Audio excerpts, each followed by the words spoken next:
We are here today raising money for One Tree Planted. They are a charity focused on reforestation, and they plant one tree for every dollar that's donated.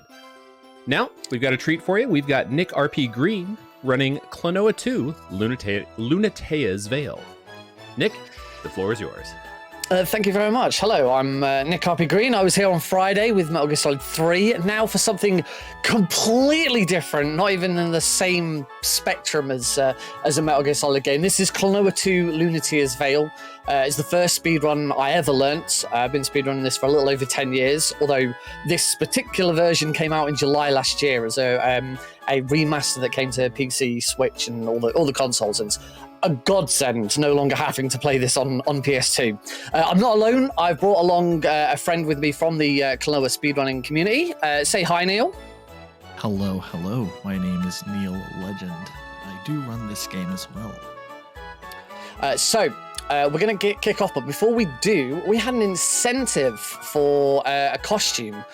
So could we get confirmation of which costume won the incentive?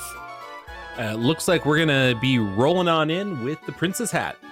Princess Hat, cool. So as this is a Namco Bandai game, Namco Bandai game. There are a few references to other games that Namco have made. There's a Pac-Man hat, there is a Don-chan mask, and here is the Prince Katamari hat that has been chosen. So we are going to equip that costume. Oh, yep. Equip that costume and get ready to go. So start a new game, clear over one of these old ones. Normal difficulty is what we're going to go for. So start the game, and time will begin when I first take control of Klonoa in the first level. So it's going to be in 3, 2, 1, go!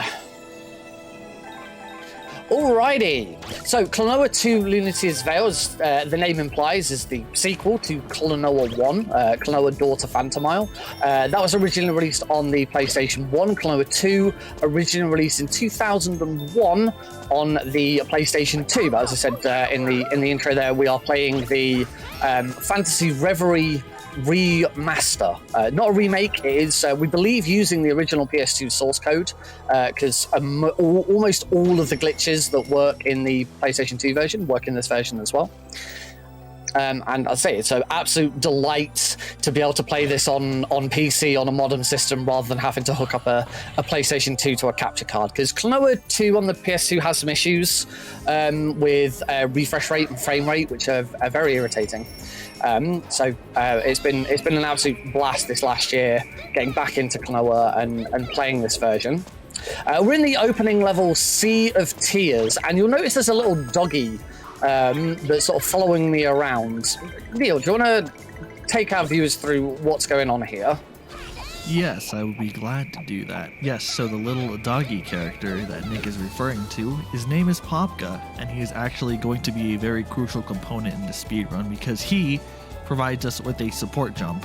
If you notice the bottom right corner of the screen, we are able to see when Nick is able to use this support jump, and it actually gives him a considerable amount of height, which allows for many sort of unique movement strats that are unfortunately unavailable to us in standard mode, right? Nick, I want to bring up a previous point you made about bringing Klonoa to the masses, right?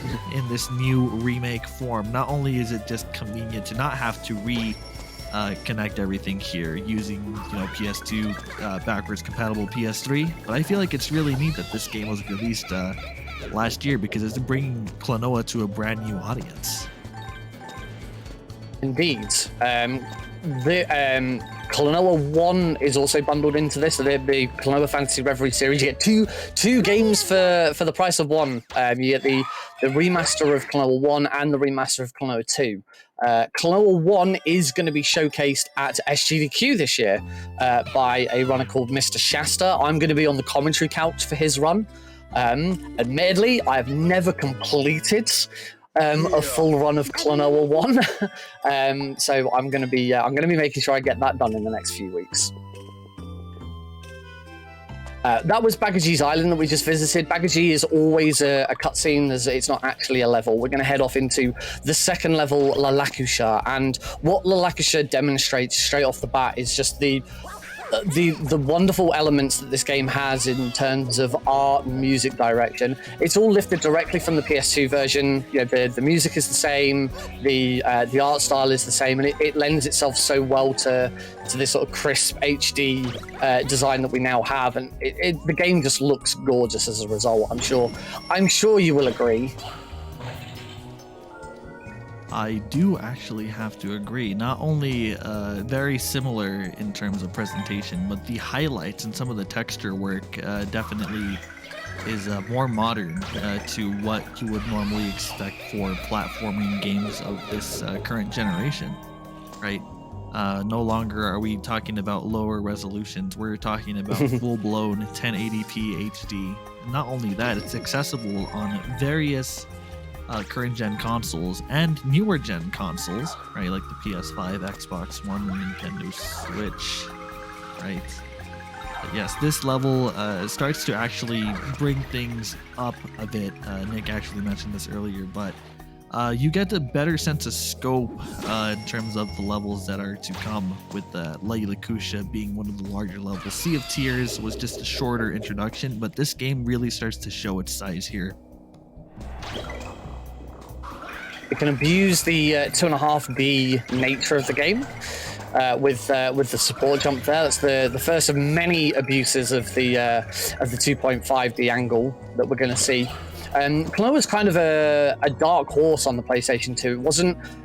It wasn't overly well known. It's a bit of a niche cult classic at this point, but it really pioneered this idea of 2D in a 3D space, but still making the most of those 3D elements. And whilst I abused it there with the support jump, I'm going to do it again here. I'm going to jump up there when I really shouldn't be able to. That's not to say that the game doesn't utilize it itself. We're going to see this most prominently in the boss battles, which our first boss battle is coming up very shortly. But the game does not shy away from the idea that you're in a 3D space. In fact, right here in this room, I've got to knock that pendulum over there into that back wall like that. So it's not just an abuse of that element. It is baked into the gameplay itself. Right, I honestly really like how it's introduced here, because we are going to see a very similar form factor of, I guess, this utilization of 2D and 3D elements in this game, right? But we are wrapping up this level here with La Lakusha, and we are skipping cutscenes, unfortunately, in this game because, well, we're running it, right? But essentially here would be a somewhat essential plot point introducing the we're introducing the Guardian, I believe, or just the Priestess, right, for the Lunateus Veil, right? And we have our first boss here, Fulgurine the Armored Beast. Well, one thing about Fulgurine, and actually all the bosses that are going to be coming forward here, is that they have varying amounts of RNG, and in fact every boss in this game, with the exception of 2, have some element of their fight be RNG, right? So when Nick's tossing these moves towards the very large dot on the back of Fulgurine, right, because this is a children's game.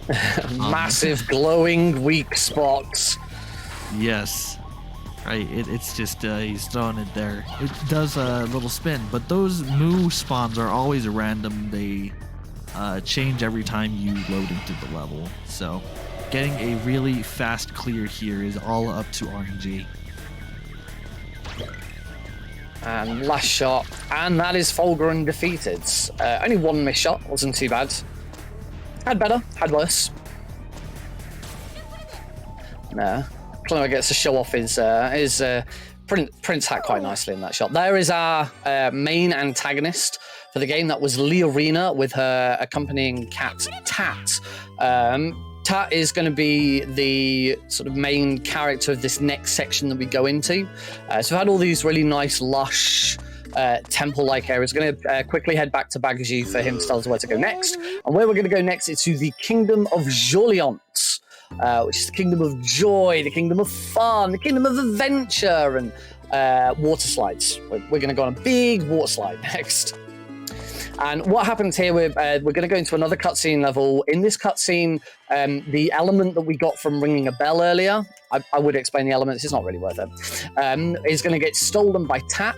And Tat has this special ability where she can split herself in half. You may have noticed in the split second that she was on screen, that Tat is purple on one side and white on the other side. She has an ability where she can split herself into two different cats.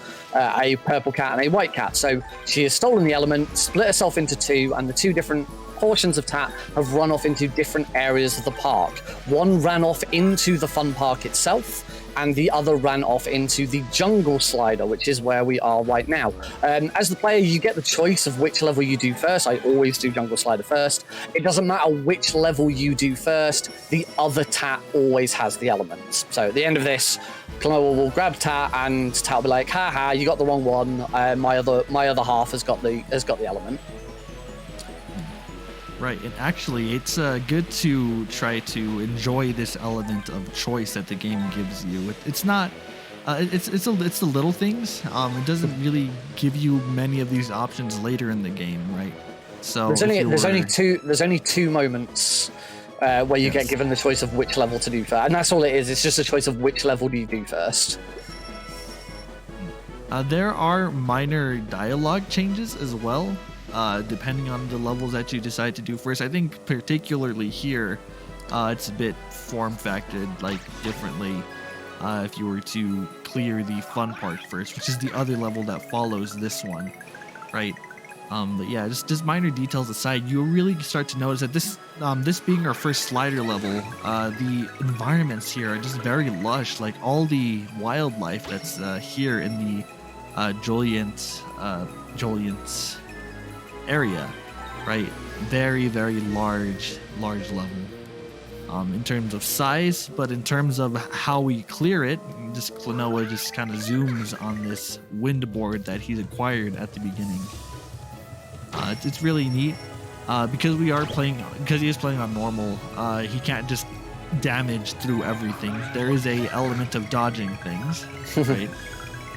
Yes, but yeah, very, very fast, very, very nice level. It feels interesting to play Klonoa in this fashion too, because this is where the game becomes semi-full 3D in the sense that you actually have free reign moving left and right while also going forward, right, in a 3D space, whereas the normal standard levels, you're usually only moving left and right on a 2D plane in a 3D environment, hence the 2.5D that this game essentially embodies. Now caught up with Tat. There's Tat. The purple Tat is ahead of us. So we're now just going to chase Tat down. And what you may have noticed throughout the level, whenever we were in this moving forwards directly away from the camera, I've been hesitant to turn much and use it, like using Popka like that to get over obstacles. Klonoa moves fastest when he's just moving in a straight line. So that's why all I'm really doing is just moving forwards without a lot of turning. It makes this level in particular a little trivial. Later board levels are a bit more interesting. There's a little more to them. And I'm just going to grab Tat. There we go. And there's a little cutscene where Tat calls Klonoa a perv. Right. Yes, and then that's actually, I think, updated from the original game, where I think it's the full word. Probably just is changed by the developers. Right, now we are inside the fun park. Yes, you were going to say something, Nick? Just because he's grabbing her and trying to get the element out of her, and she's not very happy about being manhandled in that way, which is fair point. Right. One thing about this level, that we have arrived at Fun Park, you'll notice that all the decorations or anything that has characters on it seems to be this sort of weird, like, symbolized language. I've never really quite understood why all of these infinity signs and check marks are just plastered all over the signs in this area. Right, but this is a fun park. You'll notice that the theme and the just general environment is full of fun and carnival-like attractions. And it's very much amplified. You get to see this all when Klonoa is right up in the air right here. Soaring above everything.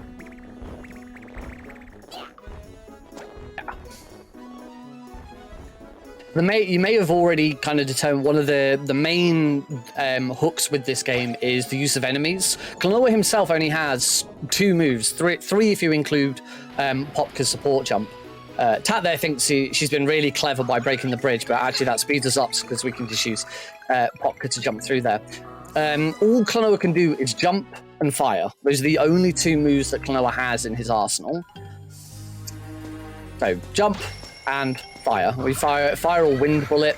The wind bullet is actually being controlled by a priestess in training who is inside our ring. So if at any point you see Klonoa casually tossing the ring up in the air whilst traversing over a chasm, just remember that his new friend is inside that ring and she'd be lost forever. We'll see a decent example of that later on. Here we're introduced. Oh yes, you can finish that statement. I was going to say, here we're introduced to one of our first puzzle elements, which is timed switches.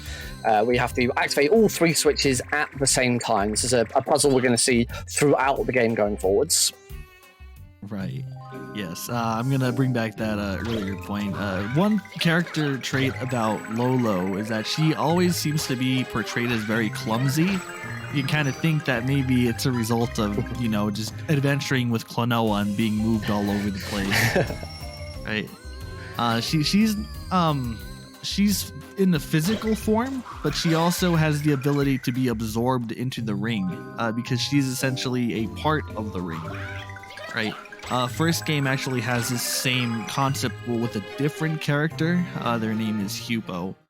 Right, and I guess without delving too much into the plot of that game, essentially it's a form of sidekick to Klonoa, right? Where in this game we have 2, one of them who is aiding us right now, which is Popka, right, because of the support jump. And we do have a mini-boss here that is, thankfully, just strangely named Ghost Balloons, and a very short one at that, because just very immediately clears as soon as we enter. Oh, I was Tat all along. Yes. The in the original PlayStation 2 version, the mini bosses didn't have names; they just had a health bar. So when they did the remaster and they decided to add the names to it, yeah, I kind of wonder what it was like going around the table when they're like, what should we call this boss? And they just went with the very literal. Let's call it Ghost Balloons because it's a ghost with balloons. Yeah, and it's weird too because the original game doesn't have any sort of title cards for the bosses once you enter in fighting them. We had an example there of a mini boss, which we have another one that's actually mid-level, coming up soon. But one thing that's interesting about this game is that most of the bosses are actually secluded off into their own levels. Right, whereas opposed to having them mid-level like the original game did. As the first Klonoa. We grabbed Tat. As Klonoa says, we got the real McCoy this time.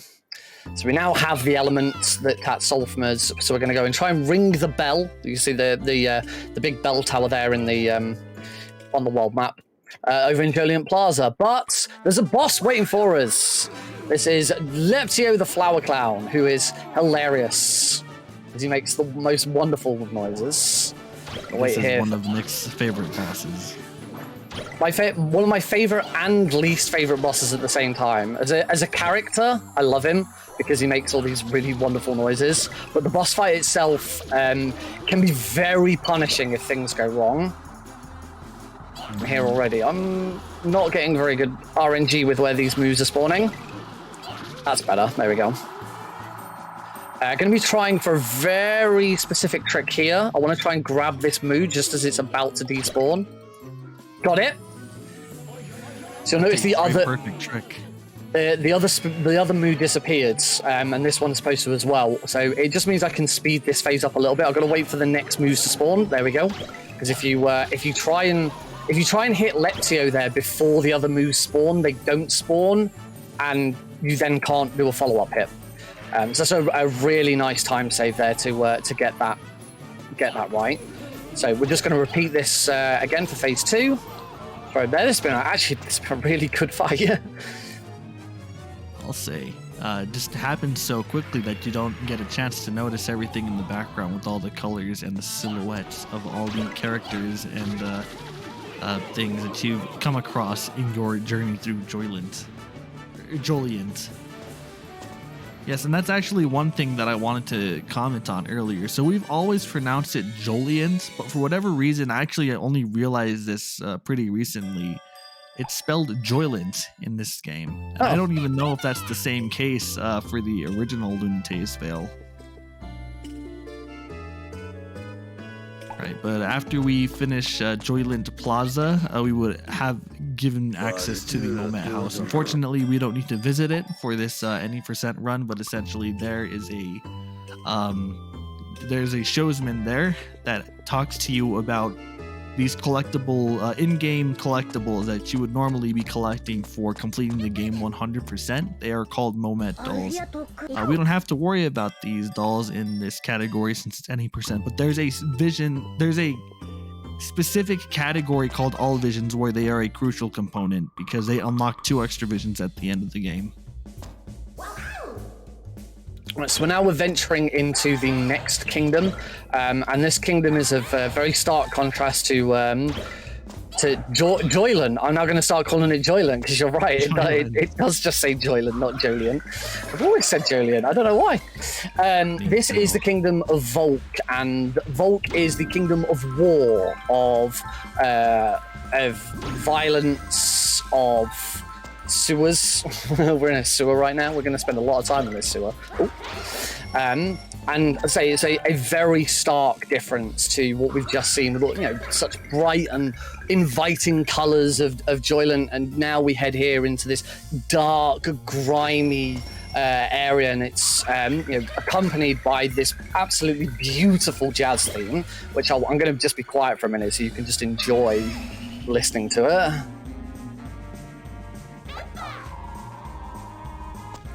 Yeah, you really get a sense of the difference between these different areas. We're not done yet. We're gonna visit more areas of varying atmosphere. I do second that this is a nice track if we just let it play for a bit while you traverse here.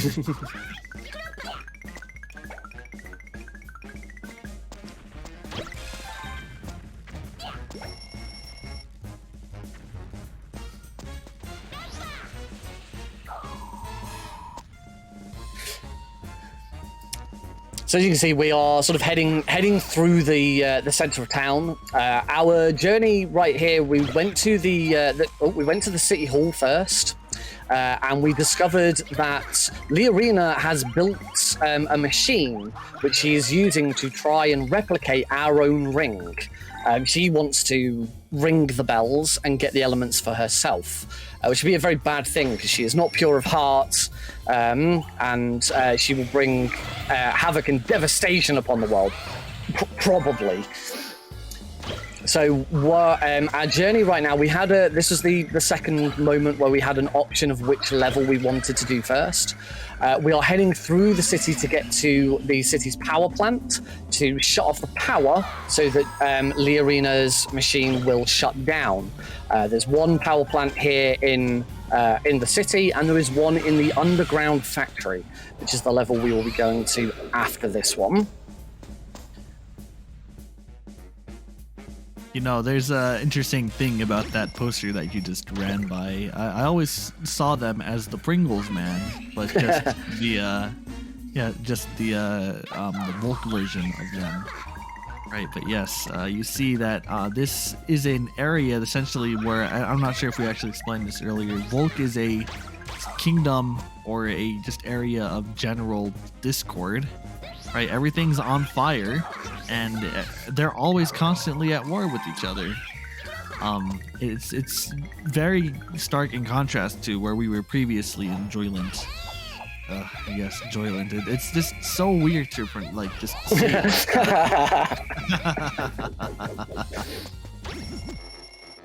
Yes. One other trope that we're going to see throughout the game is reusing levels.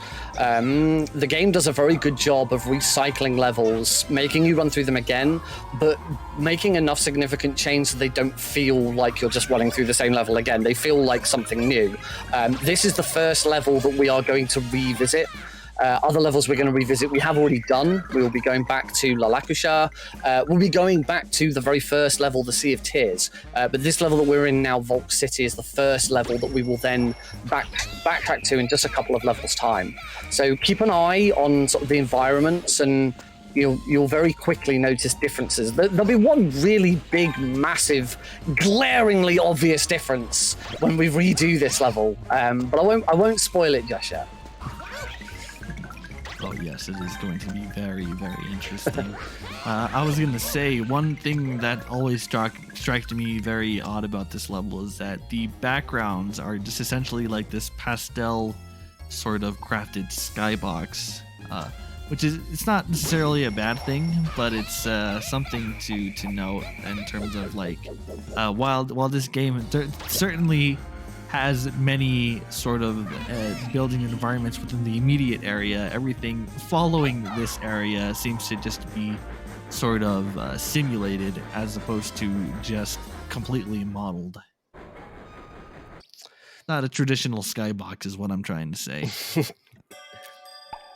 So that was the end of Volk City. So we have turned off power in the main power plant. We now need to turn off the power in the underground factory. And the underground factory is where we first really start to tap in to some of the wonderful glitches that we have in Klonoa. The first one being straight away here in the underground factory. We are going to I got that right. We're going to despawn a part of the part of level, have it not load in yet. I'm going to do what's called a super bounce. Fly over the top of the level, go through the floor because it hasn't loaded in yet, and land on a surface below. That was spot on. It usually takes me a couple of attempts to get the super bounce right. So I'm really pleased I got that first try. A super bounce is performed on that trampoline because Klonoa has two different inputs for both of his actions. So there are two jump inputs and two shoot inputs. I can jump with both X and circle. If you jump off a bounce pad and push both at exactly the same time, you perform what we call a super bounce. Oh, I just missed that one, so I'm going to throw that boomy down there. Yes, we're going to keep bounces are a frame perfect trick. And yes, you were saying, Nick. We're going to keep up this idea of despawning things by not touching the floor there. I've caused this door not to spawn. Usually what would happen here, there'd be a cannon to fire over to the other side of the room. You go over to the other side of the room, grab a key, and that opens the door. But because a lot of the game relies on Klonoa being on certain pieces of flooring to then load in the next set of assets, instead what we can do is by not touching the floor is we can cause those assets to not load. So that's why I fell through the floor. That's why the door didn't spawn. And actually, I think that's it. I don't think we use that trick here. There's one other use of the trick that is exclusive to the PlayStation 2 version. I believe it's the only trick we've not been able to replicate on Fantasy Reverie. Just in when we return to Noxious Lalakusha. Yes, we believe that this sort of dilemma with this one particular skip not working has to do with the aspect ratio of the game, because the original game was in 4:3, and typically people are playing this in 16:9 now.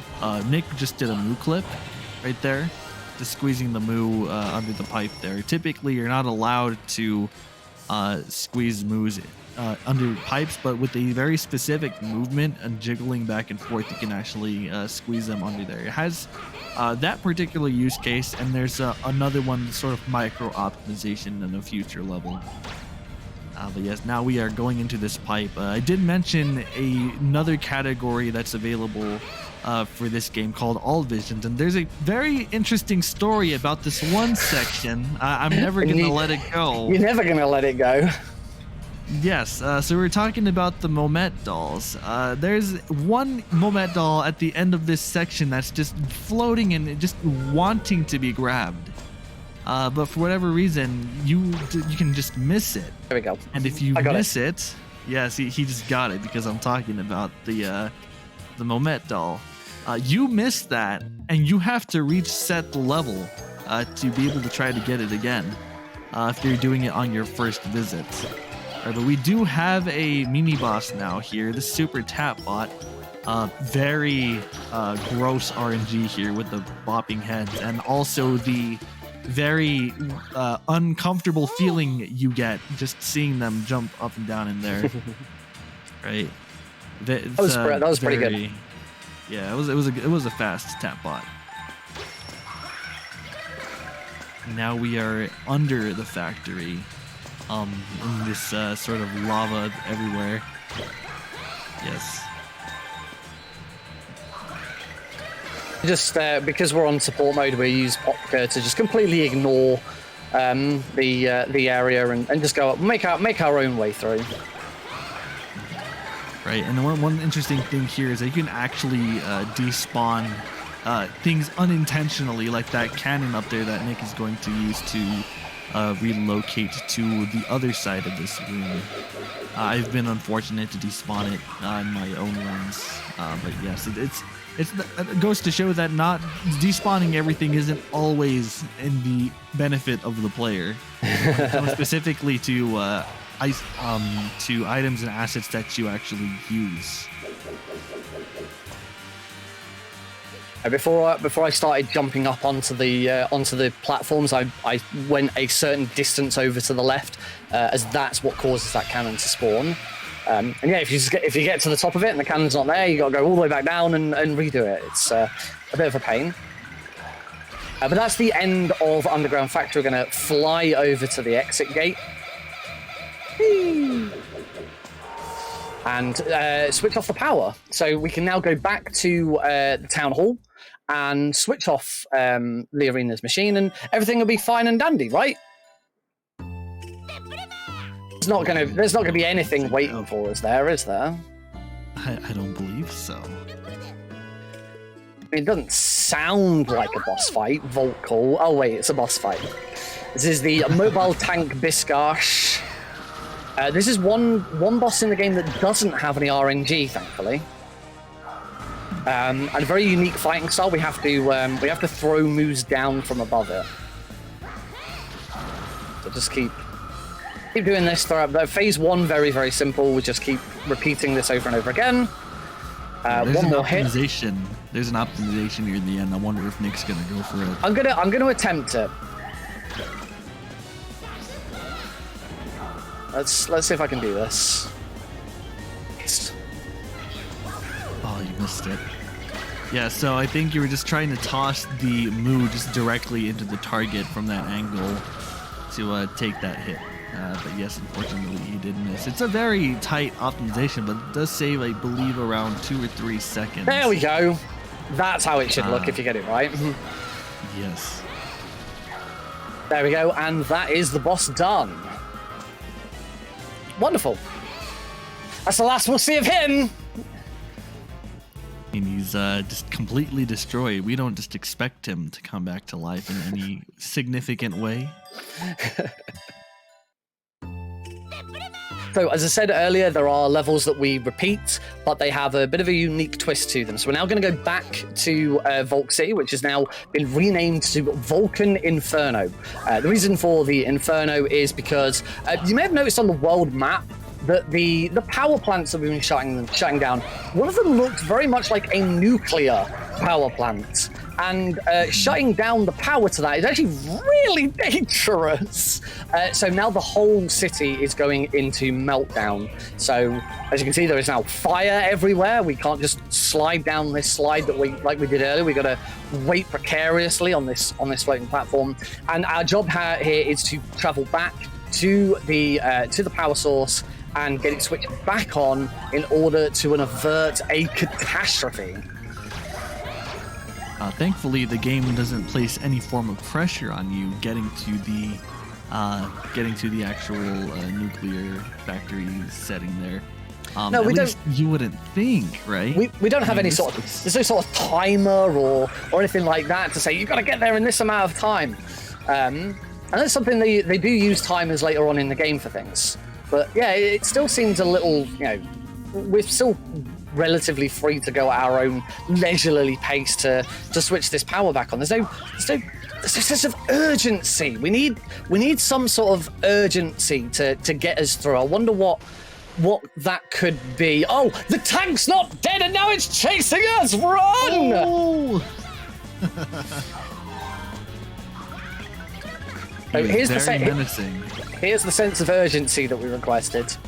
Now, luckily, because we're playing support mode and using Popka, we can make jumps and skip ledges and things a lot faster than the game expects us to. So the tank is never any danger to us. It is going to do a drop there. That drop is scripted. But now we're going to be miles away from it. It's never going to be a problem. See if I can do a super bounce there. That's a really nice super bounce. Saves a little bit of time there. In these levels, when we're traversing over lots of bounce pads and things, the most important thing is to use Popka to keep Klonoa moving forwards. If we're having to stop in midair at any point, I'm going to try a risky trick here. Ooh. Okay, it probably wasn't worth it, but...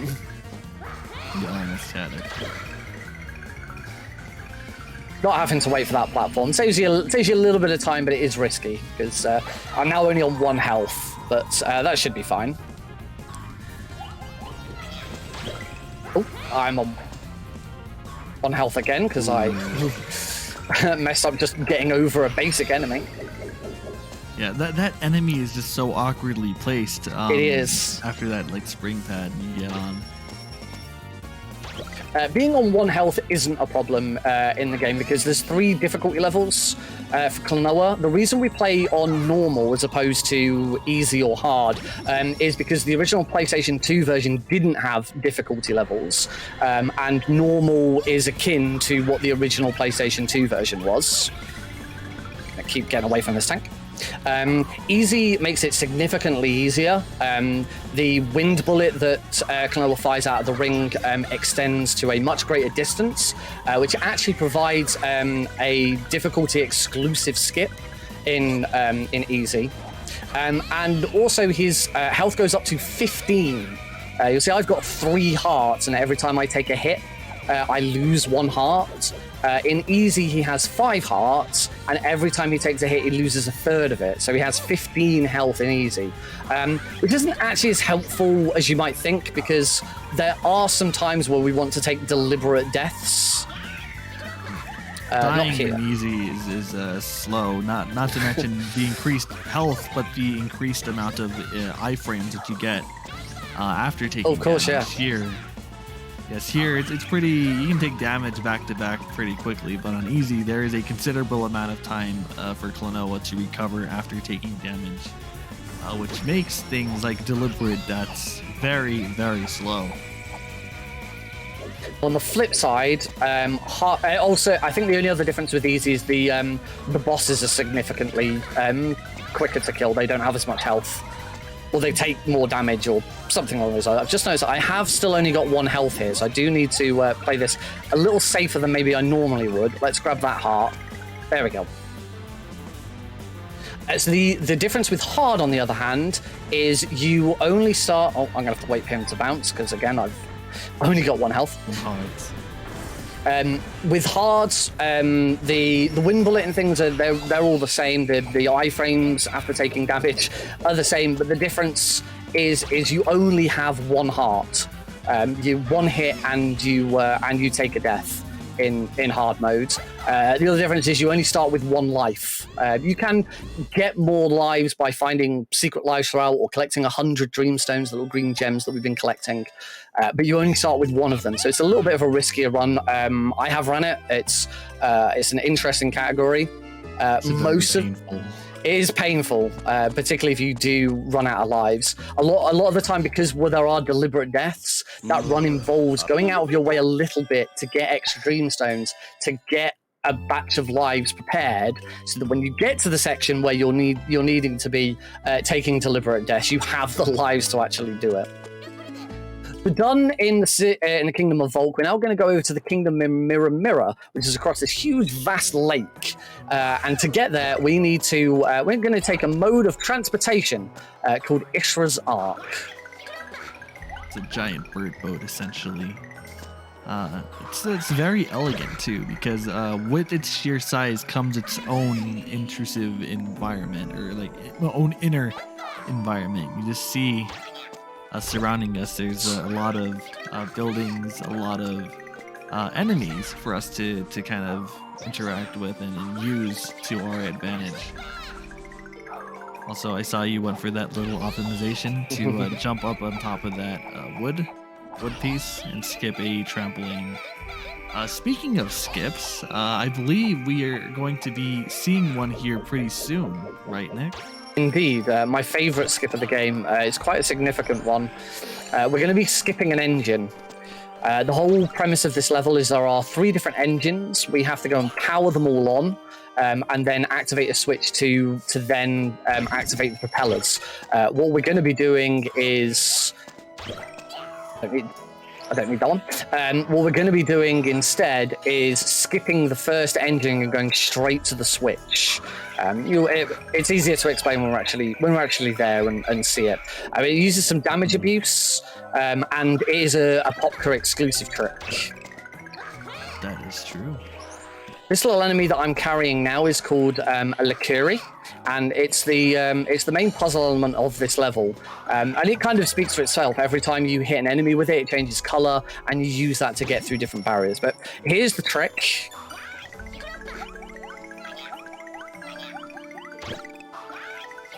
I knew I wasn't going to reach that.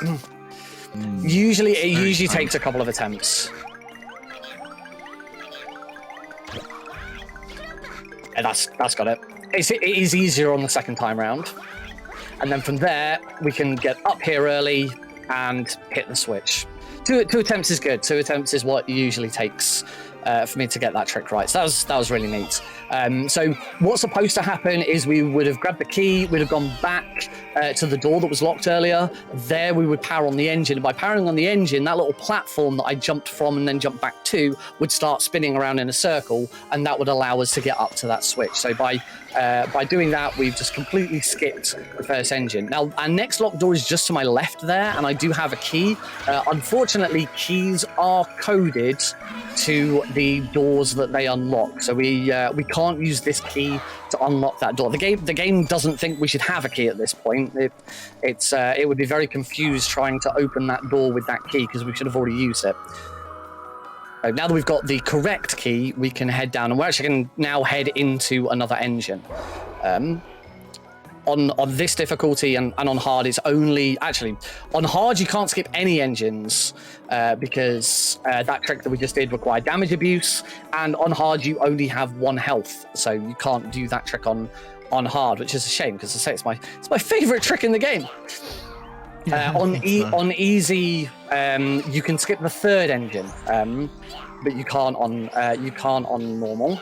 So here's how the engines actually work. We fire a fully charged Lakuri into the engine that activates the propellers there, and now we need to go and find the switch to switch on the engine. Rinse, repeat 3 times, or 2.5 times, thanks to that skip.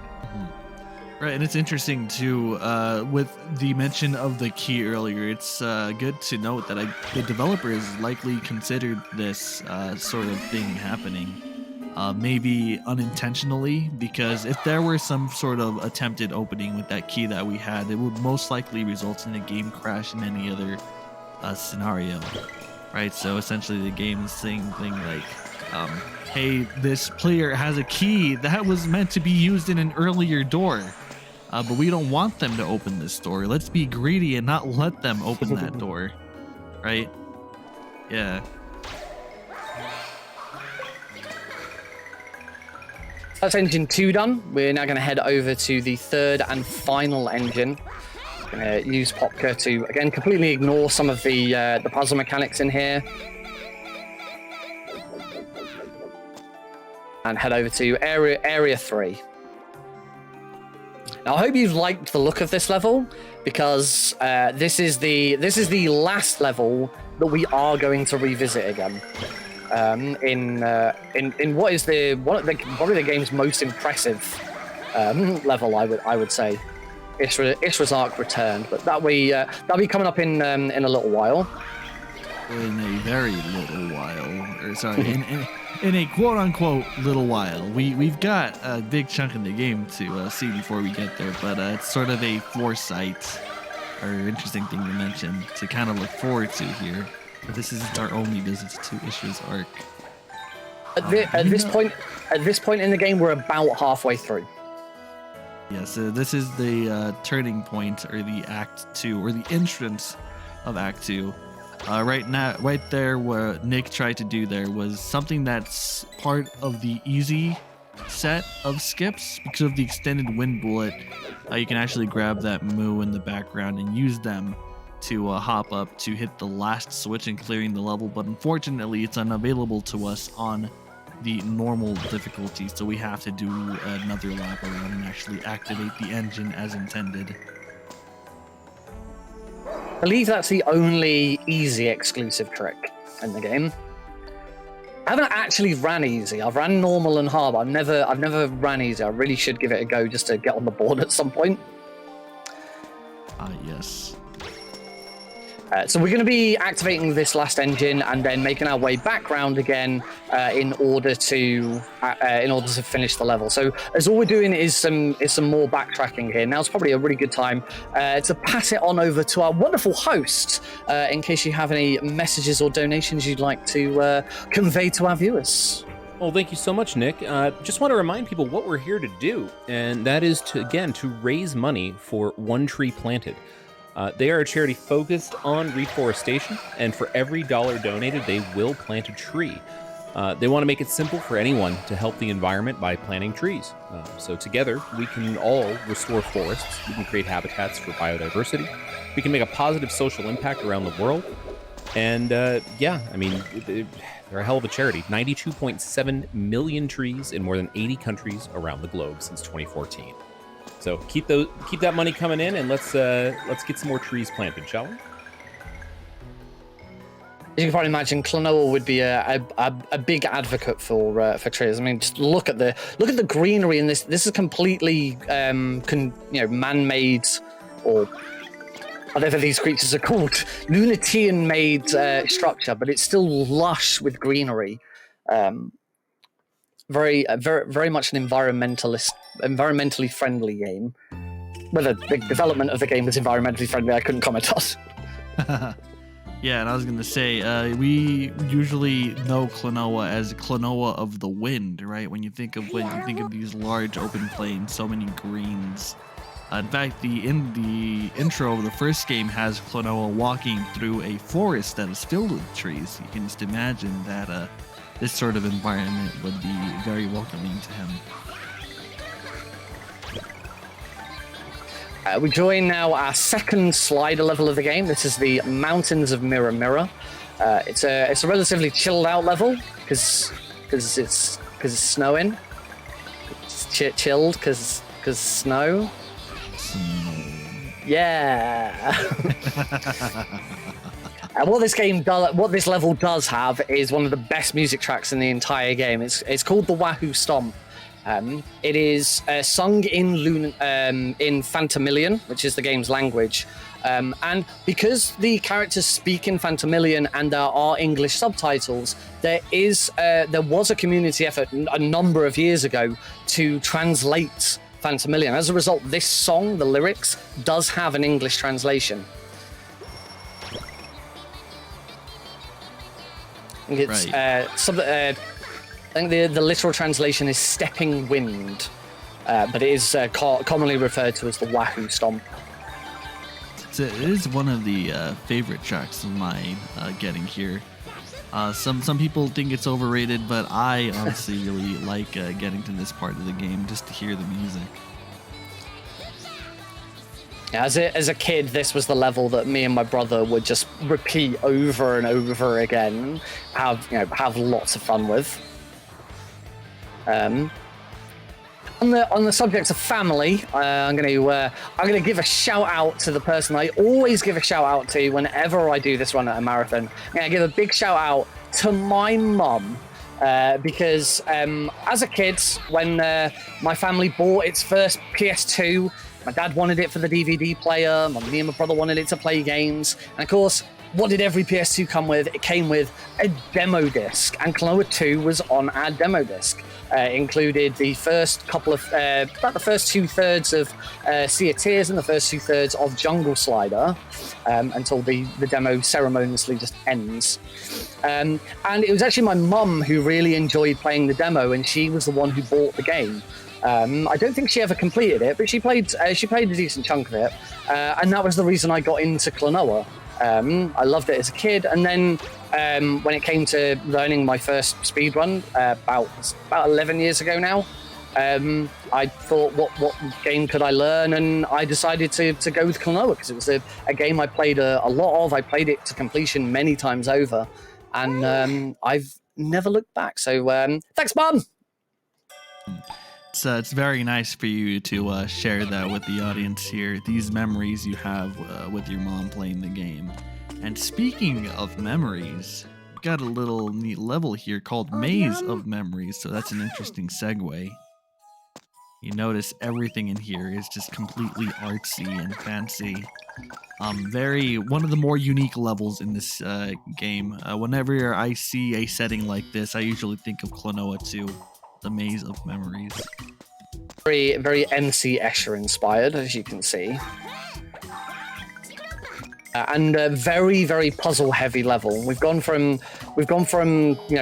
sliding around mountains on a hoverboard to this very serene, mysterious puzzle level. The pacing of the game is really well thought out to give the player plenty of opportunity to swap around and not get too bogged down with one play style. And it all sort of comes to a culmination towards the end of the game where we get a couple of really taxing levels. Here, I'm going to play this safe. I'm going to grab that health just to be on the safe side. I want to do a small skip here. By taking damage there, I can get through that door without having to kill that enemy, which is a nice little save there. Very convenient too. Most other games you would be pushed out of the collision for the enemy, but thankfully you just kind of click into there and you're allowed to go through the door. For some reason, that little block of wall doesn't have any textures to stop you from throwing a Lakuri through, and as a result, that puzzle, when you first come across that puzzle casually, that will take you a good 5 minutes to work out how it's done, and we can absolutely breeze past it in support mode. It's wonderful. When you use the 2.5D again, we're going to hop over an invisible wall to get to the exit nice and quickly. And now we have a really fun little test of our jumping ability. So I'm going to concentrate for a second. This is the one room where all the Lunatea's Veil runners flex.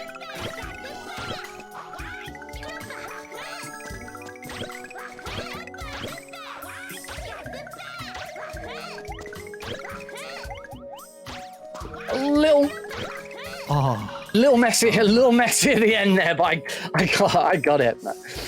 That was nicely done. Very fast clear. It's a really fun room to just keep bouncing and bouncing and bouncing and bouncing, which is really weird because I said that this is a very, very puzzle heavy level. So to then suddenly get this real sort of skill test in the middle of it is a little jarring, but it's most welcome because it's a lot of fun. In this little section here where you're falling down, what seems to be this just giant cylindrical hole with these interesting patterns, kind of reminiscent of something that you would find in a kaleidoscope. Pretty nice way of cooling down after that platforming section. A final little puzzle section here. We're going to get through a door. We've got to get access to all of these different enemies. Here I'm going to throw this boomy and then leave the room. If you ever leave a room with a boomy, the boomy will explode, and it has taken out that box, and explodes a lot quicker than just waiting for it to time out. So we now grab this Erbil. We take this Erbil over to the Liquori room. You can use the Erbil to break through these boxes. Grab the Liquori. Now, normally you would actually have to go back to the boomy, grab the boomy, take it over to the Liquori. But because we've got Popka, we can just cheat a little bit. So we head straight over to the Erbil, take that. Oh. Now head over to the boomy. With Popka, we can ignore those two little lunds. Grab the grab the Liquori back and head over to the exit. Yeah, this exit's just completely inside of a little showcase. I always thought that moon or like crescent worm-looking thing in the background was a bit strange. Thankfully, you don't need to. I spent a whole lot of time in that room for very long. Right, but we've got a treat here: Indecision Pass. Another sort of thing amongst Lunatea's Veil Runners is this boss right here, because while the first phase of this fight is pretty consistent, the actual placements of these rings that Nick is going through is somewhat RNG. They speed him up so he can actually deal damage to the bird that is inside this very massive egg. This next section, and I'm just gonna kind of let him get there before we actually explain what's going on here, is going to be a test, essentially, to see if he can land everything in one cycle. But you'll notice with each hit, the egg cracks ever more slightly. And I think we just need 2 more hits to unveil what's underneath. One more hit. There we go. And crack. Oh, one more hit. So the egg has opened. We've got a giant bird.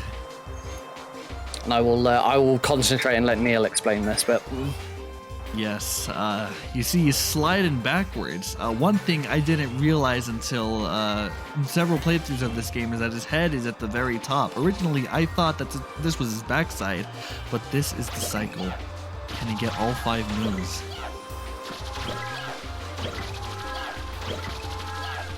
yes, Yes! And that's it, folks. You did it in one cycle. That is KFC, which stands for Klonoa's Fast Chicken. Klonoa's Fast Chicken. So if I'd missed any of those surfing moves, then I would have had to repeat the whole cycle. Those moves spawn at you randomly. The exactly where they come forward from and how fast they come forward. The first 2 are always in the same position, but the last 3 are random. Admittedly, I got very, very good RNG. The game was very, very nice to me there to get that right, but that can cost you a good 30-40 seconds if you miss one of those. So I'm pleased that went right. Yeah, honestly, it's to a point where I've honestly reconsidered renaming him Pace Killer Polonte.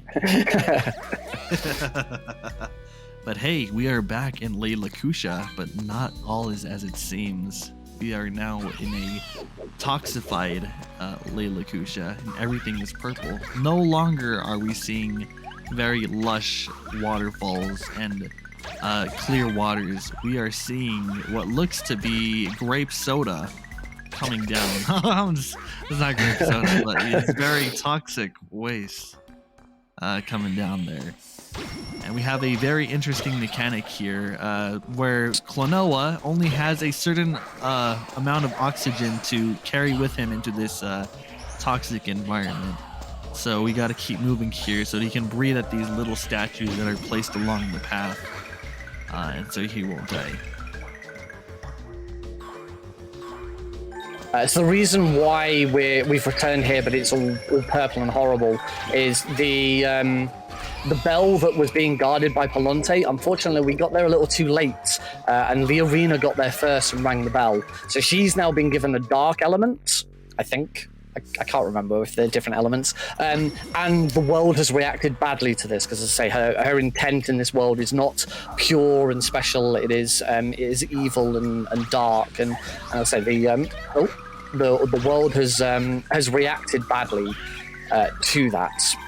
We're going to take a deliberate death here to skip a little puzzle. I'm going to avoid getting that clock because there is a clock over on the other side of the room there. It's a very specific angle that you have to hit it from because there's an invisible wall that prevents you from just hitting it directly. I wonder if it's that flying moo it doesn't work with. So we go back out here, take a death, and now we're going to go spawn over there. It just saves us from having to complete the puzzle there with the Liquori. It's a little bit faster. Yes, that was a trick that was present in the original one. In our first visit was that plane skip. Oh yeah, and then these giant, very menacing looking worms. They're called Augaus. Very, very scary. You do not want to be bitten by them. In fact, Nick is at danger here. He's got 1 heart. Can he get a super jump and clear the... Okay, and then use Popker at the end. There we go. That was silly. I should have just used the enemies as I was supposed to, rather than trying to be clever. I'm going to grab this heart here just to be on the safe side, I think. Yes, that would be a good idea. Oh, there's a upcoming spring here that's actually another sort of interesting point with the all visions category. It's a super jump that lets you get a Momet doll at the top of the room instantly, moving left, but we don't actually have to worry about that here for any percent. We just completely skip that puzzle and proceed on with the level. We've left this just inner cave section with all these mushrooms. There is a trick here that I've not been able to replicate on this version. It's relatively easy on the PlayStation 2 version, where you stand the block that I've just destroyed, you stand next to it and throw an enemy at that pendulum, and it just swings in the right direction. Again, I think it doesn't work on Fantasy Reverie because of the aspect ratio changing again. So the PlayStation 2 version was in 4:3, and we play this in widescreen. Also, I'm playing this in 16:9. Neil, you actually play this in 16:10, don't you? Yes, I do. The reason I play in 16:10 is because you actually get more vertical vision. This is usually the case with the games of aspect ratios with 4:3 and 16:10. Actually, to kind of have an external reference here, a lot of the PlayStation 2 games of the time that tried to simulate a widescreen would essentially do this by chopping off the top and bottom sections of the screen and stretching it out to essentially create this wide sort of point of view. But right, so me playing this 16:10, I get the wide point of view in addition to extra vertical vision. And that actually helps in some particular instances. Also being able to see where you're jumping more clearly than you would otherwise. So now back in the very first level of the game, Sea of Tears, but it's dark now, so it's called the Dark Sea of Tears. And we got a quite a technical trick here to get across this big ledge.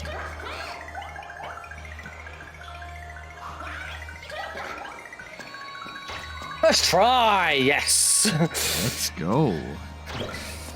Nice. That is a trick that was taught to me on stream by a runner called Axel.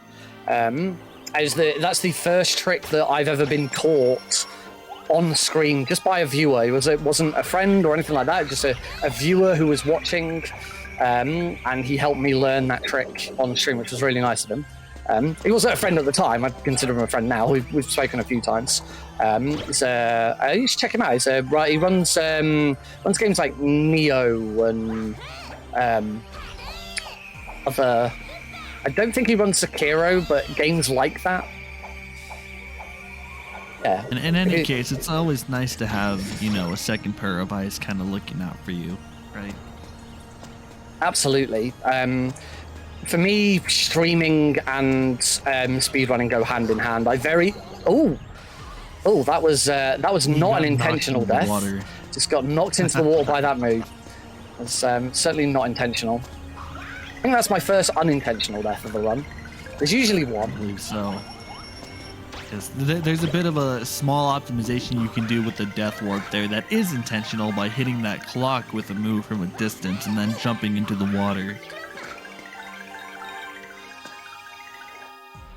There is in the bottom right-hand corner, we have an in-game timer. I'm just going to avoid those enemies. There is an in-game timer, and we run the game using IGT. The difference is between IGT and RTA on any percent. It's about 15-20 minutes, I think. A significant amount of time. Yeah, the IGT only ticks whilst you have direct control over Klonoa. So pauses during loading screens, pauses when we're on the world map, even pauses when we get in a cannon. And we'll notice now the timer has paused, and it will resume as soon as I take control of Klonoa again. So there's a few instances in the game where we would deliberately do something that seems like it would take longer, but it's actually quicker for IGT because it pauses the IGT timer. And actually, there was an instance of this that we unfortunately skipped back in Volk that would actually have us grabbing one of the earlier keys and using 2 cannons to essentially abuse the in-game timer and keep it in place while you're traversing and holding a boomy to explode it. Ooh, yes, now the Sea of Tears has been dried, and it is the empty Sea of Tears, full of sand, spikes, and very interesting subterranean wildlife that is non-existent because there's no water. Yes, the world map now reflects this and has revealed the location of the final kingdom, a forgotten kingdom called the Kingdom of Sorrow, which is where we are now traveling to as we move into the game's final act. I say final act, that doesn't mean we're near the end yet. It's this act is a long one. We are going to go into 2 of the longest levels in the game. This is our penultimate slider level. We still have 1 more after this. This one's not overly taxing. Unless if you're trying to grab all of the Mommet dolls for all visions, or if you're playing on hard, the very last room is a bit of a pain. But on any percent normal, we can just sort of breeze through it quite nicely. And it goes without saying, any of the completionist categories, which is something that I actually specialize in terms of the Klonoa Fantasy Reverie series, these slider levels become instantly more difficult because you not only have to focus on getting to the end of the level, but you have to collect everything along your way. And with the speed of the windboard and the tiny size of these gems, it's very easy to miss them. Thankfully, some of these levels, in fact, like this one, have a bit of leeway in giving you 4 extra gems you can potentially miss and still get a 100% clear for the stage. But yes, it's still very, very hard for the most part to get these completely collected and 100%ed. 100% category requires that you collect every Mommet doll, and it also requires that you collect at least 150 gems in every stage. As Neil alluded to, for the most part, every stage has exactly 150. There are a couple of exceptions, where there's a couple more, particularly if you're using Popka. If you're doing a support mode run, there's a couple that you can abuse to get extra ones that you shouldn't be able to get. Oh, I saw what you tried to do there. that Mommet doll that I threw that move through, that is one of the worst Mommet dolls to collect in the game. I hate trying to collect that in an All Visions run. Yes, and missing it unfortunately means you have to die and go back for it, which costs about 25 to 30 seconds just getting back to the same area. And it can very easily stack if you're not careful, right? Adding I've had that before. Oh, it's the worst feeling, right? But in any case, yes, 100% 100% specifically is not for the faint of heart, especially for this game. The first game's 100% is actually considerably easier, not only because it's a shorter game, But it's, well, actually, that's probably the main reason why it's easier. It's shorter, not as expansive as Klonoa 2, but certainly, and in terms of Lunatea's Veil, all visions and 100% are, well, all visions is the gateway to 100%. All visions is kind of like the midway there. So if you were to just categorize the, I guess, entry point for each or rank them, any percent's the easiest because you don't really care about the in-game objective. You just care about being in the game. All visions, you have one objective: get all the moment dolls and clear the extra visions. And 2, for 100%, all gems, all dreamstones, all moment dolls, both visions cleared 100%, and those are the extra visions that I'm mentioning there. But you know, we haven't actually talked about the boss here that we're actually fighting. This is Cursed Lorena. She has turned into this very massive bug-like creature and very scary. And you see Nick here just trying to essentially hit her stomach, which is the giant weak point that is always present in our little kids' games. Right? Nintendo is most guilty of this. So now going to the final phase. She's going to repeat the first phase, just a lot more aggressive. She's also going to turn purple. And my first job here is to find... There he is. Find one of them. Squished. There we go. One more hit, and Leorina is toast. So much RNG in this fight. This fight can be done very, very quickly. But if you're trying to get like the world record for this fight, you will be restarting it over and over again to get that perfect RNG cycle. But that wasn't too bad for what I got there. I got one fast hit in. Usually try and get a few in. Yeah. We're done there now. Final revisited level, the Ark Revisited. When we first came to the Ark, we had to switch on the engines. This time we've got to power it down. We're going to switch off the engines instead, and we're going to be attempting 3 death warps in this level. Deliberate death warps. They are quite tricky. They are a one-time attempt only. If I get it wrong, that's it. It's over. And they vary in difficulty, and they also vary in how much time they save, with the easiest one saving the most time and the most difficult one saving the least time. Right, and actually I want to go ahead and correct you there. I think for specifically this one, if you do miss it and don't actually get or activate the engine, you get to try it a second time, but unfortunately at the cost of having to do the first section all over again. Yes, but I'll let you focus here and do it.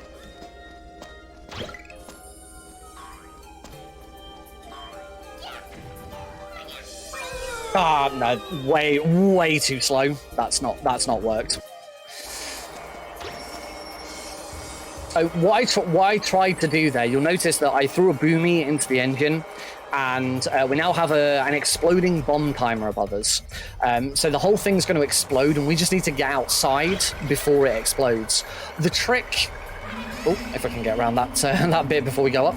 The trick involves 2 slightly differing timings for when the game considers that the explosion has begun and when the game saves our progress. And there is a slight difference between those 2 times. And if you can take a death when the bomb has triggered, but the save point hasn't triggered, you will return to the previous save point, which we had right at the start of the level, and the bomb will still be considered to be exploding, thus resulting in a death warp. So there are 3 different versions of it. That was the second most difficult.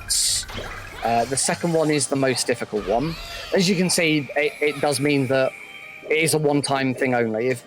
Because I missed it, I couldn't retry it because now the bomb is exploding. We've missed our window. I believe, if I remember correctly, I've only ever managed all 3 twice. I once was in a marathon run. It was a very special moment. Yeah, Usually, something you'll definitely remember. Usually I get 2 out of 3, but usually it's the first one that I get. So we might only be on for a 1 out of 3. I do hope to get at least one of them, because then it shows exactly what happens. But it is a little finicky. We'll see what happens. Just notice you left that boomy on that platform, and it didn't despawn. Yeah. Oh, but yes, this next engine's definitely gonna test Nick's skills here, and getting a death warp. This is the hardest one, as we mentioned earlier. It also saves the shortest amount of time. So Nick, you can go ahead and focus here. Hopefully land it. The timing is a very short window.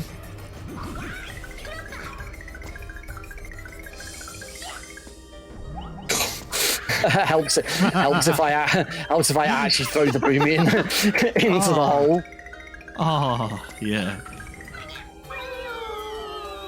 Oh, did you get it? That wasn't bad, actually. Holy no! Didn't get it. Oh.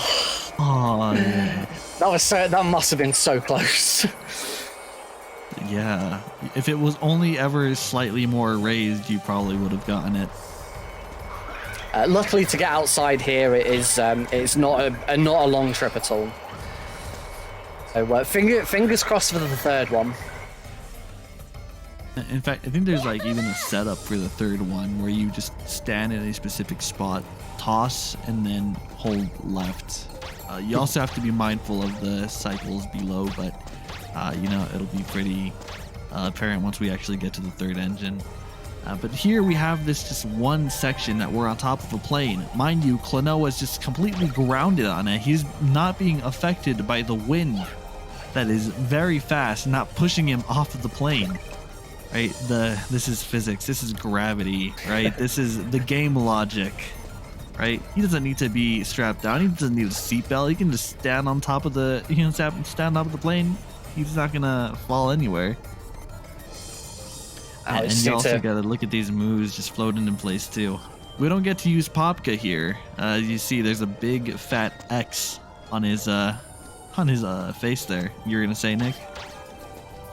So yeah, we do just wait for Klonoa to traverse through this. If you're playing 100%, it's a little dangerous because if you miss any of these gems, you'd have to go back. But luckily we're going a nice casual pace. As we head back into the final engine, it's actually this point here is where we started the level originally when we played the first Ark level. So it does rearrange the level to make it a little more interesting. So it's not just a rehash of everything we did before. Up we go. And now all the water inside of Ishra's Ark has turned into this very bright lemonade.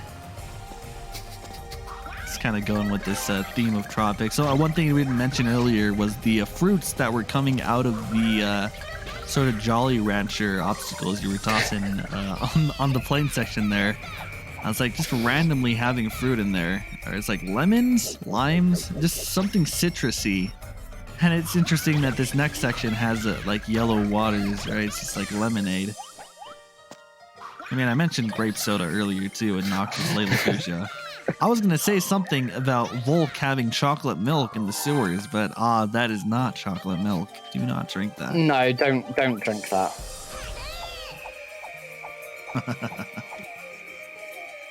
So we now finished traversing just through some of the through some of that area, and we actually do now head into the final area of the level to get to that final hey, I got that trick right. To get to the final engine. A little slight optimization there of throwing that moo onto that spiker, allowing it to explode a little quicker. You can actually do this sort of same thing with the Urbil there by tossing it, or not Urbil, the mosquito-like enemy. I don't remember what they're called. You can also toss it to the boomy there to explode it. Obviously not allowing you to hit the spiker because yeah, it would pop. Here we don't need to get on that drum. Nick's just gonna go to the right and use Popka to speed this up. Very specific trick here that we only use this technique only use this technique once, and I've not got it right. If you throw a boomy across a room, it will eventually explode of its own accord.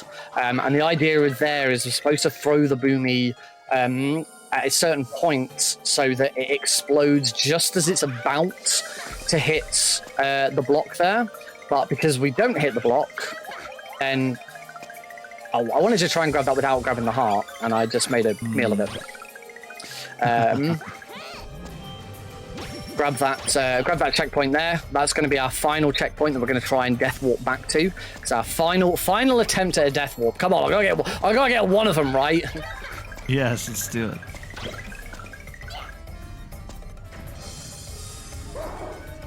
I have made a mess of the first two, but they are as difficult as they look. The timing window for them is very, very precise.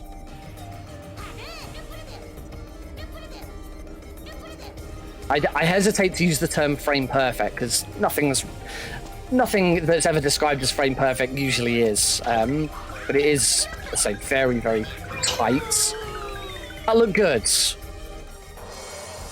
And it was good. I got one.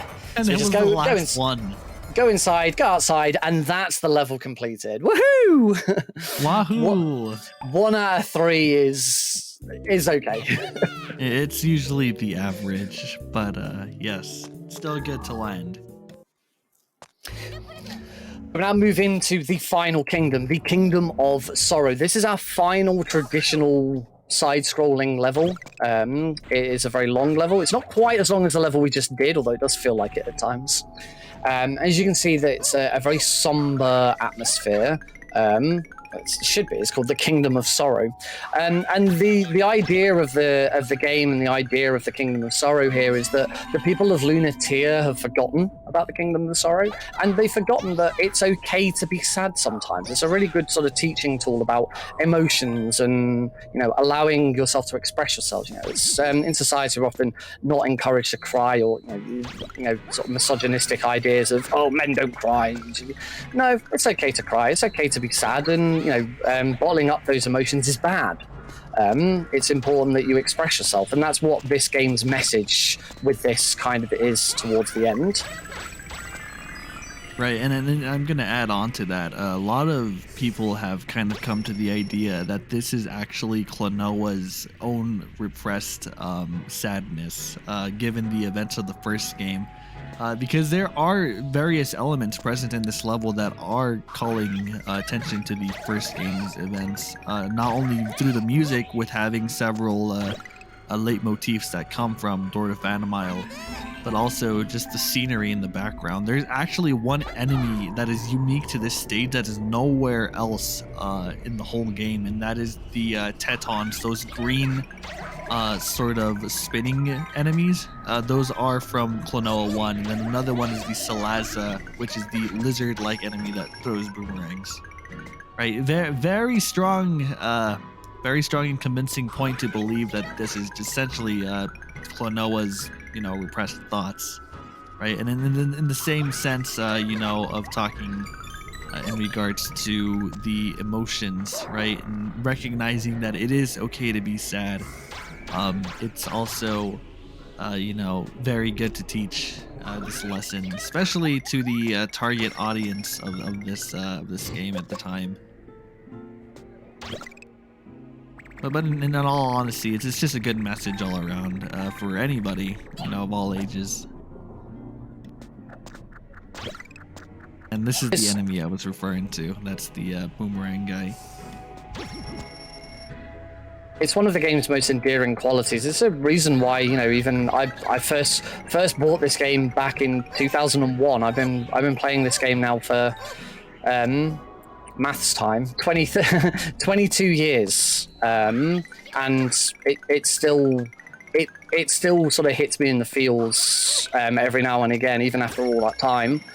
Obviously, there's a big nostalgia feel to it because of the time I've spent with it over the years. But you know, that nostalgia has kind of been drained away somewhat because I speedrun it, and I wasn't speedrunning it as a kid. And you know, I've learned so much more about the game in the last year that I've picked up the Fantasy Reverie series. I've learned so much more about the game. I'm just going to concentrate here for a second. It's an ugly cycle. Nice. You can throw slightly earlier on the third throw, but it's a bit risky. And certainly in a marathon setting, I prefer to not have to repeat that puzzle over and over and over again. That would be very tedious.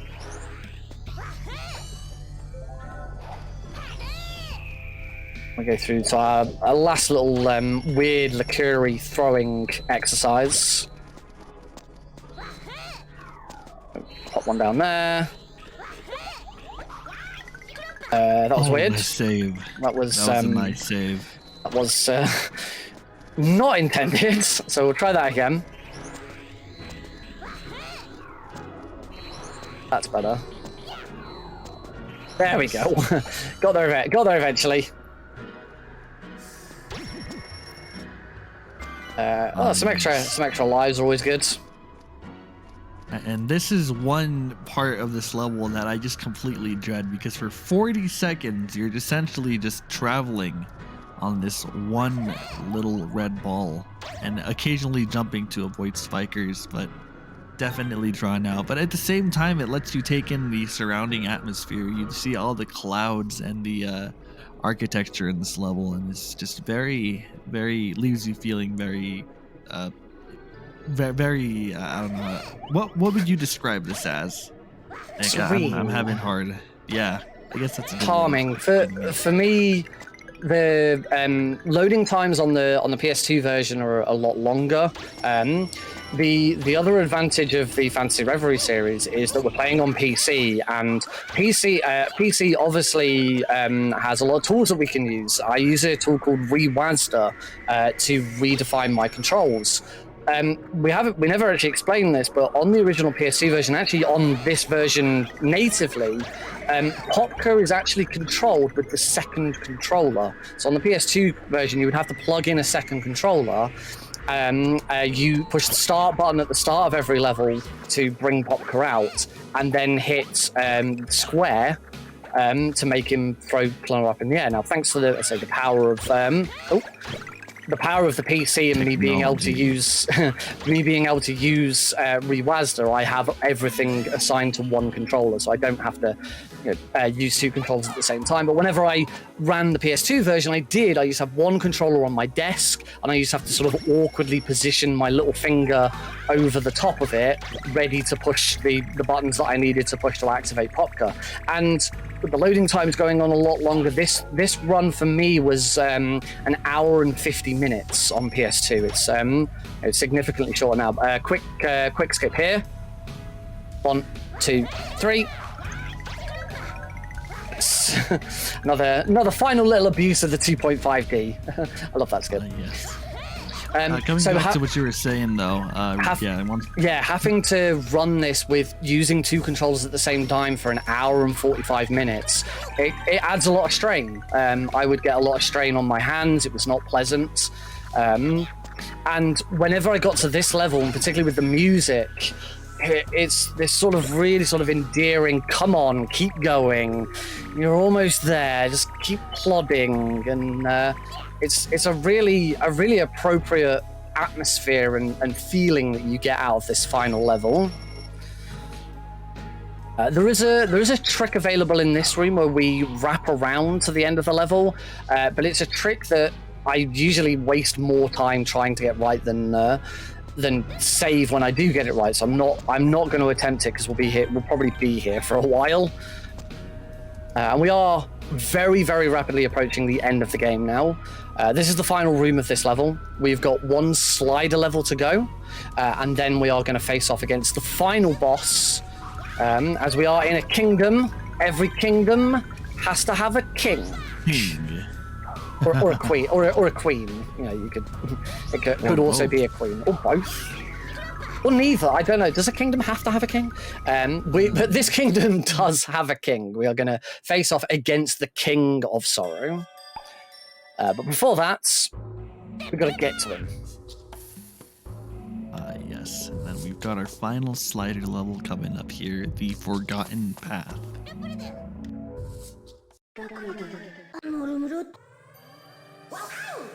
This level, very tight, narrow pathways. There's a few different areas that can get a little bit tight, and basically because it's the final level, it kind of suggests to you, you know, all those other slider levels that you did throughout the game, and you had loads of fun because they were really silly and funny, and there was a really funny music.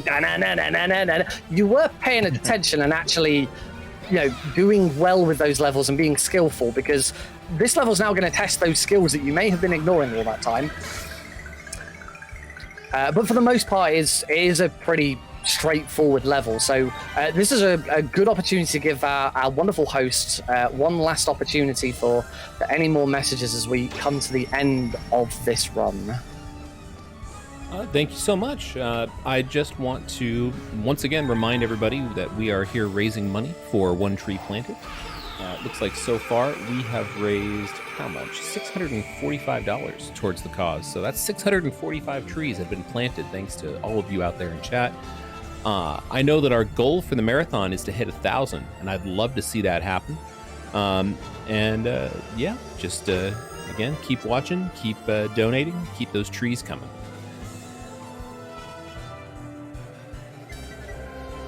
I move through this really long, swirly pipe section. Very disorienting, and dying here sends you back all the way to the beginning, so it's usually good to get through this section first try. You can even get Popka to aid you here. He's also X'd out. And now we're in the final room. This is actually a very short level. Quite large rooms, but only the three of them. As we wind through this very narrow pathway. I am holding the up button at all times when we're on a slider, because Klonoa moves slightly faster whilst moving upwards. So you know, normally if you're playing casually and you're going through these really windy bits, you'd slow right down to give yourself a little bit more leeway. But obviously we don't want to do that. We want to go fast. So we'll keep making our way through. We are almost at the end. I have 7 lives available, which is nice. The final boss can be a little tricky. On this difficulty, not so much of a problem. On hard mode, where you can only have one hit, the final boss is a real test of endurance. It really is. Final boss is clear. The final boss is split into 2 phases. We're going to do a slider section first against this weird robot thing that the game doesn't explain what it is. And then we will go into these traditional arena-style fights. Time will be on the final hit. The second stage is also split into 2 segments. I will make it clear when the final hit is going to come up. But it's not against this dude. We got another fight after this guy. Oh, I missed that one. We'll throw one there. There we go. It's nice that you refer to them as this guy, because nowhere, and I know we've skipped cutscenes, we mentioned this before, nowhere in the game is this sort of thing that we're going against explained. It's labeled as the King of Sorrow. Maybe it's a sort of ship that the King of Sorrow is piloting? We don't know. This could possibly suggest that there was a part of this game that was cut, and then this was just left in as a sort of like primer for the actual final boss, but certainly still very strange to note. One more hit. There we go. So that's the first part of this boss done.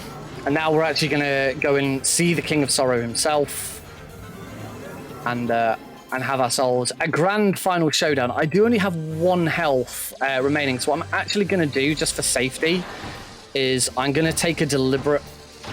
I was going to take a deliberate death, but that was moving away from it. That was moving away from me, so I'm just going to I'll cheese it and I'll try and do it all in one health.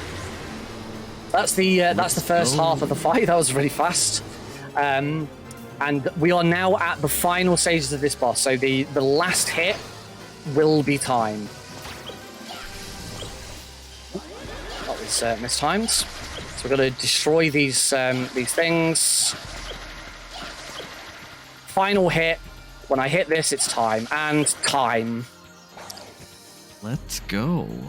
And that is Klonoa 2 Lunateer's Veil at any % normal support modes. With a very respectable 10906 on the IGT. I hope I've come under estimate for RTA. Huh. That is a big wahoo moment right there. Wahoo! We will. I'll fast forward through to the credits so we can just let the credit music play out as we see out this run. So once again, I want to say a huge thank you to Green Gaming Fest for letting me showcase this, and also I showcased Metal Gear Solid 3 on Friday. So big thank you to them for having me here. Neil, huge thank you to you for joining me on co-commentary, particularly this early in the morning for you. So thank you. I'll let you say where you can be found and things like that.